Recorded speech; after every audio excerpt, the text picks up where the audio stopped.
Բարև ձեզ սիրելի հայրենակիցներ, հետևորդներ, գիտեմ, որ մենք բոլորս տագնապով հետևում ենք մեր հարևան Իրանի շուրջ զարգացող իրադարձություններին։ Երեք գիշեր կամ առավոտ լուսաբացին ավելի շուտ Իսրայելի ավիացիան հարվածել է Իրանի Իսլամական Հանրապետության ենթակառուցվածքներին, զոհվել են Իրանի ռազմական հրամանատարության շուրջ 2 տասնյակ ներկայացուցիչներ, էսկալացիան հասել է պիկին։ Այսօր դեմոկրատական հայրընտրանք կուսակցությունը տեղի ունեցածի վերաբերյալ ընդունել է հայտարարություն, որը հիմա ես ներկայացնում եմ ձեր ուշադրությանը։ Իսրայելի կողմից Իրանի դեմ իրականացվող ռազմական գործողությունները լուրջ սպառնալիք են ոչ միայն Մերձավոր Արևելքի, այլև Հարավային Կովկասի կայունության համար։ Դրանք կարող են ուղղակիորեն վտանգել Հայաստանի անվտանգությունն ու տարածքային ամբողջականությունը։ Դեմոկրատական հայրենտրանք կուսակցությունը խստորեն դատապարտում է Իսրայելի ագրեսիվ ու միջազգային իրավունքի նորմերին հակասող գործողությունները, ընդգծելով,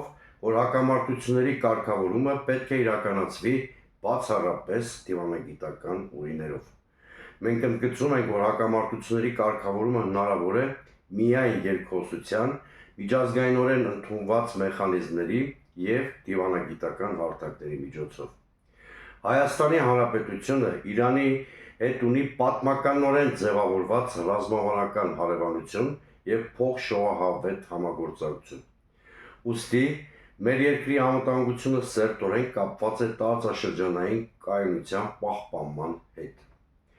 Ներկայիս վտանգավոր աշխարհաքաղաքական միջավայրում մենք ընդգծում ենք Հայաստանի իշխանությունները պարտավոր են դրսևորել սթափություն, կանխատեսելիություն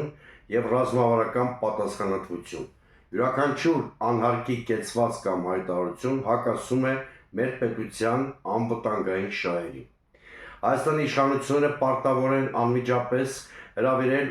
Ազգային անվտանգության խորհրդի արտահայտիչն ռազմավարական դիրքորոշում հստակեցնելու համար։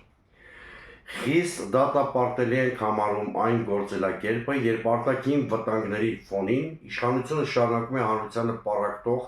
և հասարակական համերաշխությունը խաթարող օրակարգերի առաջ մղումը։ Նման քաղաքականությունը հրի է ոչ միայն ներքին պառակտմամբ, այլ նաև արտաքին սպառնալիքներին դիմագրավելու պոտենցիալի թուլացմամբ։ Դեմոկրատական այլընտրանք կուսակցությունը իշխանություններին կոչ է անում հրաժարվել ներքաղաքական սրացում և հասարակության բևեռացում խորացնող արկածախնդիր հակասահմանադրական նախաձեռնություններից, հայ առաքելական Սուրբ եկեղեցու դեմ իրականացվող քստմնելի կամպանիայից, հստակեցնել Հայաստանի պաշտոնական դիրքորոշումը խուսափելով քայլերից, որոնք կարող են խաթարել մեր երկրի հարաբերությունները ռազմավարական գործընկերների, հատկապես ռազմավարական դաշնակից Ռուսաստանի հետ։ Հայաստանի անվտանգությունն այսօր պահանջում է սթափ հաշվարկված քաղաքականություն, հանրային համախմբում, որակյալ ու հաշվետու կառավարում։ Դեմոկրատական այլընտրանք կուսակցությունը վճռական է շարունակելու հետևողական գործունեությունն այս հայտարարության տեքստում շարադրված սկզբունքների շրջանակում։ Սիրելի հայրենակիցներ, հիմա ես 1-2 դիտարկումով լրացնեմ, մի քանի սկզբունքային հարց կա այս էսկալացիայի համատեքստում, արդյոք Իսրայելի վարչապետ Բենյամին Նեթանյահուն կարող է հաջողացնել մի ստատուս քվո ստեղծել, որին ձգտում է, այսինքն Միացյալ Նահանգներին ներքաշել պատերազմի Իրանի Իսլամական Հանրապետության դեմ, իսկ ինքնին հասկանալի է, որ այդ նորագույն պատերազմը խոշորամասշտաբ է լինելու աղետալի հետևանքներով, գոնե մինչև այս պահը Միացյալ Նահանգների նախագահ Թրամփը, պետքարտուղար Ռուբիոն անդադ շեշտում են, որ Վաշինգտոնը մասնակցություն չի ունեցել երեկվա հարձակմանը և պատասխանատու չէ դրա համար, բայց այնուամենայնիվ Իսրայելը, նրա լոբբին շատ ակտիվ աշխատում են Միացյալ Նահանգների քաղաքականության վրա, նաև Նեթանյահուն հաշվարկ ունի, որ Միացյալ Նահանգները կարող են ակամայից ներքաշվել այս հակամարտության մեջ, եթե Իրանը հարվածի Իսրայելին և Իսրայելը պաշտպանության խնդիր ունենա, ինչևէ էսկալացիայի վտանգը չափազանց մեծ է, այս պարագայում մեր մտահոգությունները մի քանի հարթության վրա են։ Նախ Հայաստանը որպես անկախ երկիր պետք է նպաստի ՄԱԿ-ի անվտանգության խորհրդի մի բանաձևի ընդունմանը, այսինքն այդ միջազգային ջանքերին պիտի նպաստի, որը խնդրի դիվանագիտական հանգուցալուծում է ենթադրում։ Երկրորդը մենք պիտի նկատի ունենանք, որ մեծ պատերազմի արկայության դեպքում կամ հնարավորության դեպքում փախստականների շատ մեծ հոսք է սպասում դեպի Հայաստան, անկայունության շատ մեծ պոտենցիալով եւ հետեւաբար սահմանային անվտանգության մասին պետք է մտածենք։